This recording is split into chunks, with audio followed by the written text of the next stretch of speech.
Josh, welcome to the program. Thank you. Glad to be here. How did you get into theater? I got into theater. Actually, my sister was the one who got me into it first. I have Really? a sister who's 4 years younger. Yeah. And we found out about auditions for it was The Elves and the Shoemaker Okay. at Playhouse 1960. Yep. Way back, way too many years ago, and little kid, and we went to go audition. Yep. And I was too much of a chicken. I didn't actually even audition. I got all the way to the theater, and then was like, "No, I'm not gonna." They called my name, and I'm like, "No, not gonna have it." So my sister did that show, and then I was able to get my courage up after seeing how much fun my sister had. I decided to go ahead and do the next one, which was Sleeping Beauty.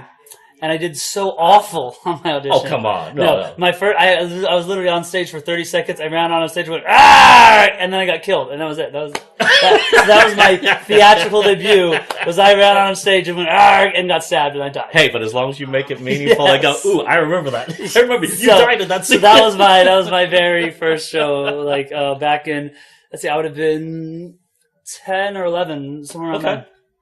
So, your parents, were they active already in theater at that time or no? No, actually, I remember my dad talked about, he did, some stuff in college. He had done, he played Judd Fry in Oklahoma. Wow.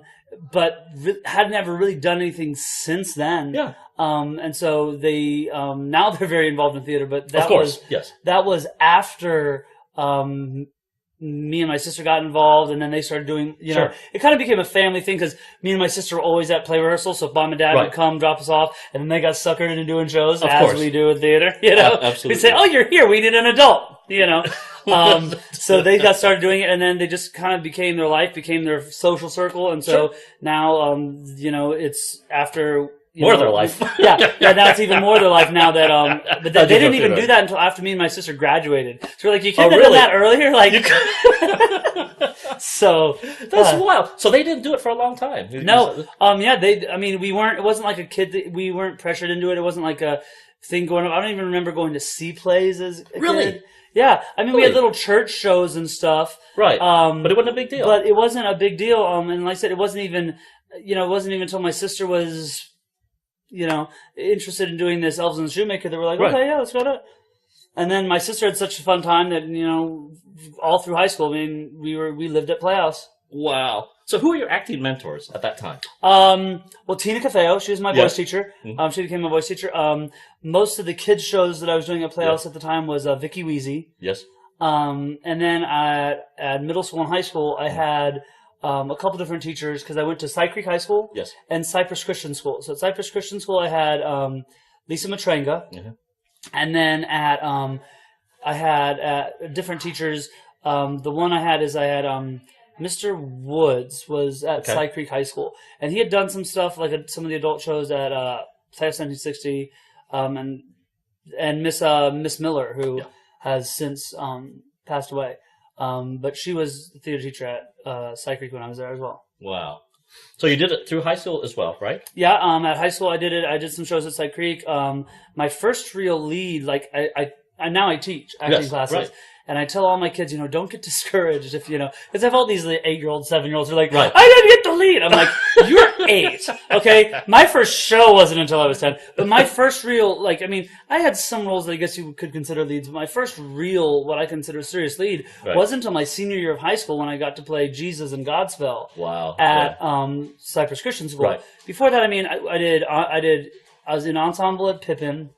I'd played Godfather Drosselmeyer in the Nutcracker, and I'd done trying to remember. I did, but I was little bit parts here and there, and I had a blast and I loved it and I had fun. Right. But I was never like, oh, we're gonna go to see Josh in, not until high school. So something that's just bide your time, Right. And now I have fun and I get to play big roles and small roles and I love it all. So wow. Well. Is there some role you haven't done in the theater? I know you directed. I know you can do makeup. Let's see, I've had to do costumes. I'm sure you've done costumes, yes. I've had to do makeup design at theaters all over town. I've had to do, I did set design professionally with Masquerade Theater for a while. Right. And got paid for that, which is always nice to get paid for theater. Oh, it's nice. Yes, it is. Yes, it is. But I did, I got paid. I did, so I've done set, costumes, makeup, I've directed, assistant directed, acted. Lights, sound, I've done lights and sound. Yeah.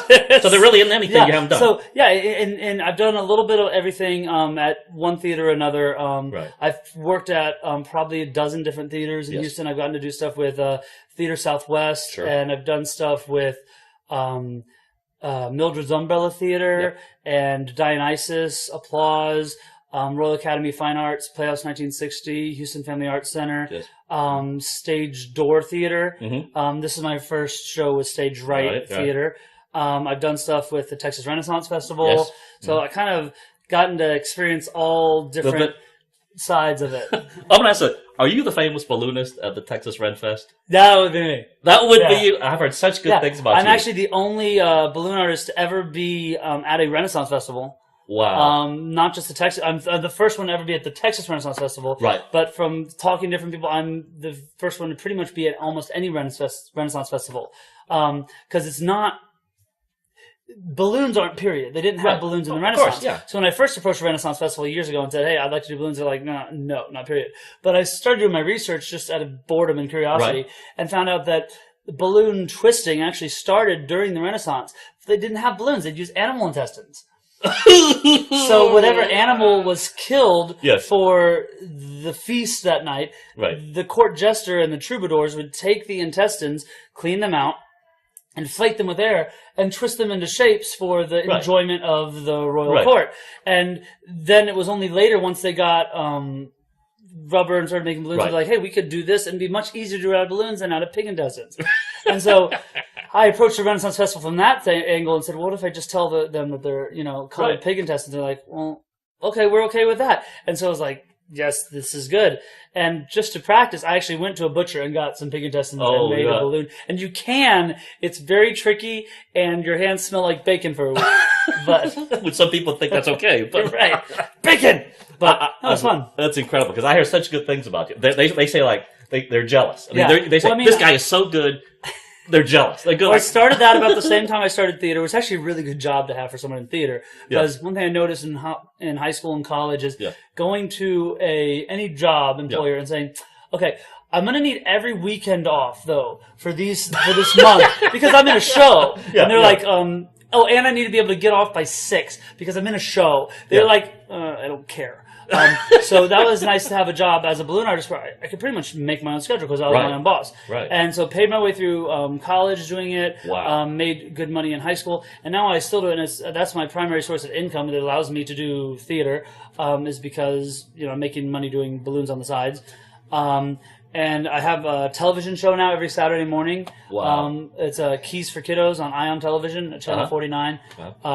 So I do that, get to do that, and I get to do different birthday parties, and I have several big corporations that hire me every year for the company parties and stuff. So it's fun, and my name's getting more out there through word of mouth. And I actually got a call from someone yesterday who lives in Lancaster, Pennsylvania, and wants me to come to his birthday party in August. And I'm like, he's like, how much would you charge? I was like, well, my hourly rate plus, hotel room for a night and pay for my flight. And he's like, okay, I'll get back with you. And I was just like, okay, we're doing this. So really? Oh my goodness. I'm I'm going to Pennsylvania. Why not? Who are some favorite actors? I tend to be a big fan of actors who are kind of and can do anything. I'm a big fan of, for instance, Hugh Jackman. Yes. So a lot of people know certain aspects, but I mean, he can do Wolverine and do action movies and be quite good. Yes. And then he can also turn around and be like in Kate and Leopold and do a romantic comedy and be quite good. Then he was in The Fountain, which is where I liked him, but I really became impressed with the movie The Fountain that most people don't know about. But it's kind of the plot is kind of weird, but his acting is really phenomenal.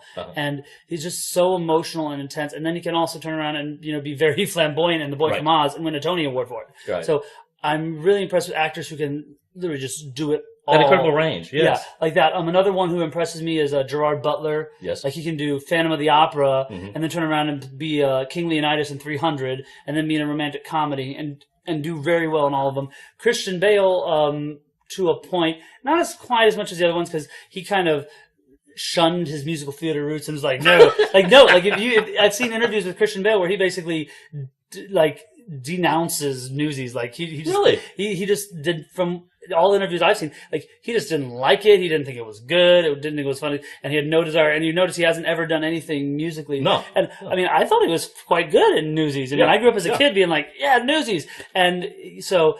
But I think he's still another one of those. He can kind of, he's fairly well rounded. Right. But those seem to be the people to me that I'm just really impressed with, who can just kind of do it all. And then there's the actors who just are just, I mean, like Sean Penn. Yeah.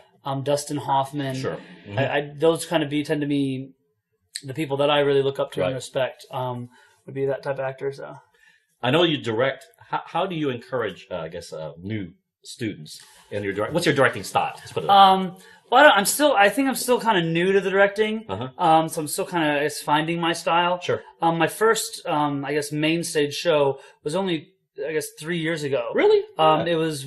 I've only really done 3 large shows. I mean, I've done a couple summer camps and smaller shows, but I've had 3 main stage shows, which is Willy Wonka, and then I did Seussical, and I just did Annie, and then in the spring I'll be doing and I'll be doing Peter Pan. So I'm like, let's just start like crazy. Let's start with the biggest. Let's start with the cast. So my first show to direct, I had a cast of 85. Yeah. So I'm just like, let's go crazy. But I'm still trying to find my style. One thing I do know is that I'm not a yeller. I've had directors who are like, yo, and yell, and I don't know. I just found that when I'm in a show, that doesn't inspire me to do well. And so I don't think it inspires others as well. And so I try to be very encouraging and motivational and very kind and, encourage and inspirational, I guess.